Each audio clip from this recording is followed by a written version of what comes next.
Drugs కేసులో 8వ రోజు ముమైత్ ఖాన్తో సిట్ విచారణ కొనసాగుతోంది. టాలీవుడ్ డ్రగ్స్ లింకులు, కాల్విన్, పూరి జగన్నాథ్లతో రిలేషన్స్ పై ముమైత్ని ప్రశ్నిస్తున్నారు సిట్ అధికారులు.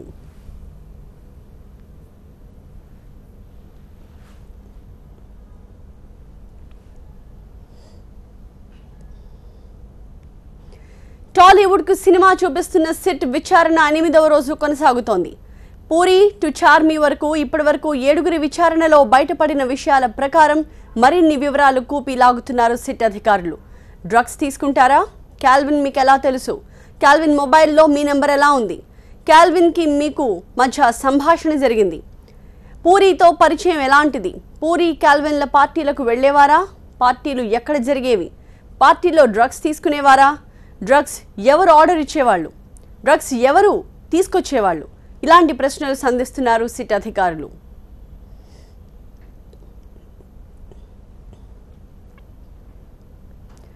టాలీవుడ్కి సినిమా చూపిస్తున్న సిట్ విచారణ 8వ రోజు కొనసాగుతోంది. పూరి టు చార్మి ఇప్పటివరకు 7గురి విచారణలో బయటపడిన విషయాల ప్రకారం మరిన్ని వివరాల కూపి లాగుతున్నారు సిట్ అధికారులు. మీరు డ్రగ్స్ తీసుకుంటారా? కాల్విన్ మీకు ఎలా తెలుసు? కాల్విన్ మొబైల్లో మీ నెంబర్ ఎలా ఉంది? కాల్విన్ మీకు మధ్య ఎలాంటి సంభాషణ జరిగింది? పూరితో పరిచయం ఎలాంటిది? పూరి కాల్విన్ల పార్టీలకు మీరు వెళ్లేవారా? పార్టీలు ఎక్కడెక్కడ జరిగేవి? ఆ పార్టీస్లో డ్రగ్స్ తీసుకునేవాళ్ళ? డ్రగ్స్ ఎవరు ఆర్డర్ ఇచ్చేవాళ్ళు? ఎవరు తీసుకొచ్చేవాళ్ళు? ఇలాంటి ప్రశ్నల్ని సంధిస్తున్నారు సిట్ అధికారులు.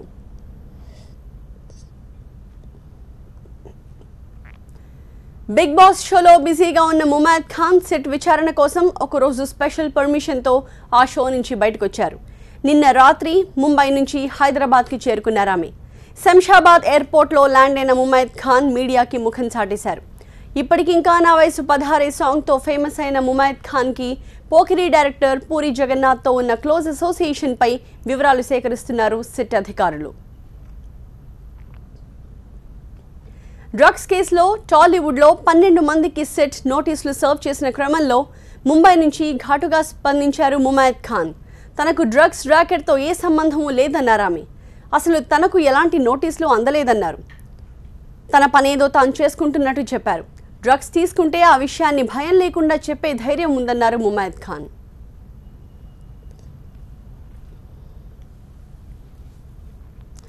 ఇక నిన్న చార్మిని ప్రశ్నించిన లేడీ ఆఫీసర్స్ బృందమే ఇవాళ ముమైత్ ఖాన్ని కూడా ప్రశ్నిస్తోంది.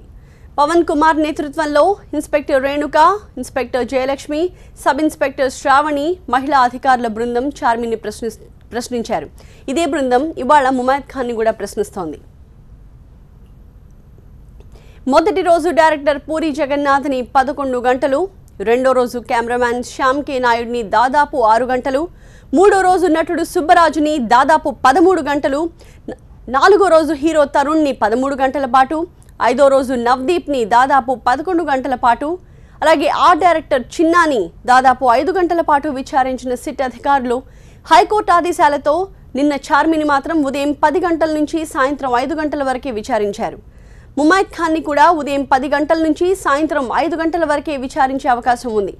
అలానే Navdeep, Charmi blood samples, hair, nails ఇచ్చేందుకు నిరాకరించారు. ఇదే తరహాలో ముమైత్ ఖాన్ కూడా శాంపిల్స్ ఇవ్వడానికి నిరాకరిస్తారా లేదా ఇస్తారా చూడాలి.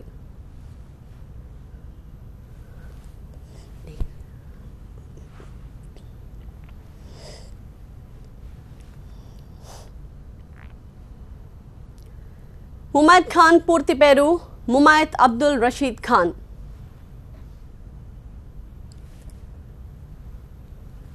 ఆమె ముద్దు పేరు మున్ను. సెప్టెంబర్ 1న ముంబైలో పుట్టారామె. తల్లి పాకిస్తానీ, తండ్రి తమిళియన్.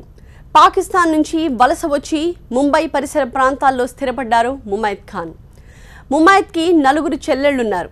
ఆర్థికంగా కుటుంబానికి సహాయపడేందుకు ముమైత్ ఖాన్ ఒక డ్యాన్స్ ట్రూప్లో నెలకు 1500 రూపాయలకి చేరారు. ముమైత్ సోదరి జోబిన్ ఖాన్ కూడా కొన్ని తమిళ సినిమాల్లో నటించారు. సుమారు 40 హిందీ, తమిళ, తెలుగు, కన్నడ సినిమాల్లో యాక్ట్ చేశారు.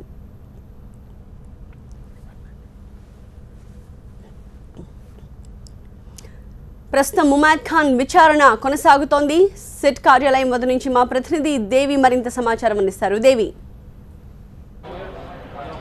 రైట్, మనం చూస్తున్నాం అంచెలంచెలుగా ఎదిగిన ముమాయత్ ఖాన్ ఒక్కసారిగా సిట్ ముందు హాజరవడాన్ని చాలా మంది అబ్జర్వ్ చేస్తూ ఉండడానికి కారణం బికాజ్ ఒక వెల్ నోన్ యాక్ట్రెస్ ఈ రోజు లీగల్ ఇష్యూకి సంబంధించి ఇలా విచారణ నిమిత్తం హాజరు కావడం.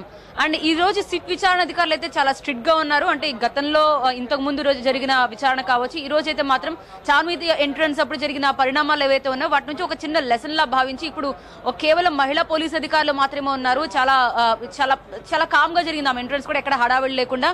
అండ్ లోపలికి వెళ్ళిన తీరును కూడా మనం చూడవచ్చు. ముమాయత్ ఖాన్ మొదటి నుంచి కూడా అఫ్ కోర్స్ వాళ్ళు మంచి యాక్టర్లు, బయటకి ఎలా కనిపిస్తున్నారో లోపల ఎలా ఉంటున్నారు అనేది మనం పక్కాగా చెప్పలేం. కానీ ఆమె బయటకు మాత్రం చాలా ధీమాగా ఉన్నట్టుగా అనిపించారు.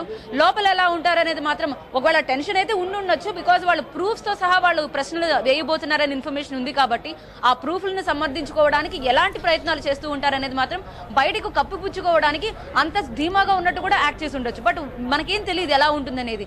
ముమాయత్ ఖాన్ విచారణ నిమిత్తం అంటే కాల్విన్ తో డైరెక్ట్ గా ఆమె ఇంతకుముందు పూరి జగన్నాథ్ ఒకవేళ పరిచయం ఏర్పడినప్పటికీ తర్వాత కాన్సిక్వెంట్లీ తర్వాత పర్యవసనాల నేపథ్యంలో డైరెక్ట్ గా ఆమె కాల్విన్ తోనే సంభాషణలు జరిపేవారని తెలుస్తోంది. అంటే ఇక పూరి ఏదైనా ఒకవేళ ఆమెకు ఏమైనా కావాలన్నా లేకపోతే ఏమైనా అవసరం ఉన్నా లేకపోతే డైరెక్ట్ గా మాట్లాడాలన్నా కాల్విన్ తోనే డైరెక్ట్ గా సంభాషణలు జరిపినట్టుగా తెలుస్తోంది. బికాస్ తను చిన్నప్పటి నుంచి పెరిగిన నేపథ్యం అటువంటిది. తను ఇండివిజువల్ గా ఉండడానికి ఇష్టపడుతూ ఉంటుంది. ఏదైనా డెసిషన్స్ ఆమె సొంతంగానే తీసుకుంటుంది.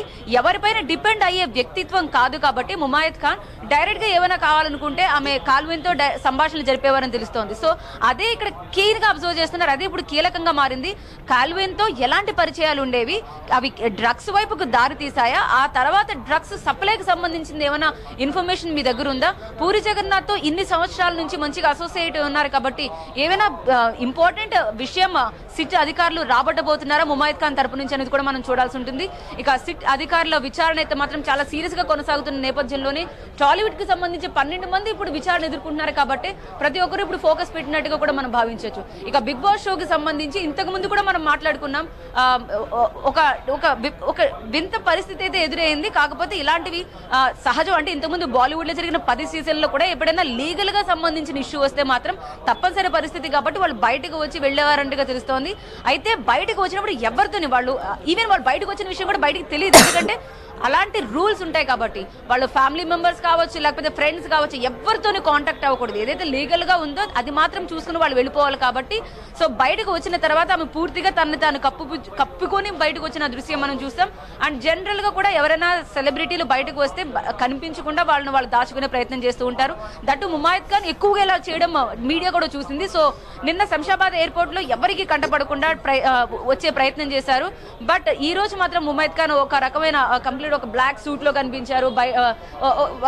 ఆమెతో పాటు ఉన్న వ్యక్తులు కూడా స్టార్ మాకి సంబంధించిన బిగ్ బాస్ షో రియాలిటీకి సంబంధించిన ప్రతినిధులుగా తెలుస్తుంది. బికాస్ ఆమె విచారణ అనంతరం మళ్ళీ డైరెక్ట్ గా ఆమె బిగ్ బాస్ షోకి వెళ్ళిపోతారన్నట్టుగా తెలుస్తోంది. సో ఏవైతే ఈ ఒక్కరోజు పర్మిషన్ తీసుకున్నారో అది వాళ్ళు ఇచ్చిన పర్మిషన్ కాబట్టి అందుకు లోబడి ఆమె ఎవరితో మాట్లాడడానికి వీల్లేదు. సో మరి బయటకు వచ్చిన తర్వాత ఆమె మీడియాతో మాట్లాడతారా లేదా అని చూడాలి. బికాస్ ఇంతకు ముందు విచారణ అనంతరం పూరి జగన్నాథ్ ఒక వీడియో పోస్ట్ చేశారు. తర్వాత సుబ్బరాజు మీడియాతో మాట్లాడారు. తరుణ్ తర్వాత వాళ్ళు వీడియో పోస్ట్ చేశారు. ఈవెన్ మీడియాతో కూడా మాట్లాడారు.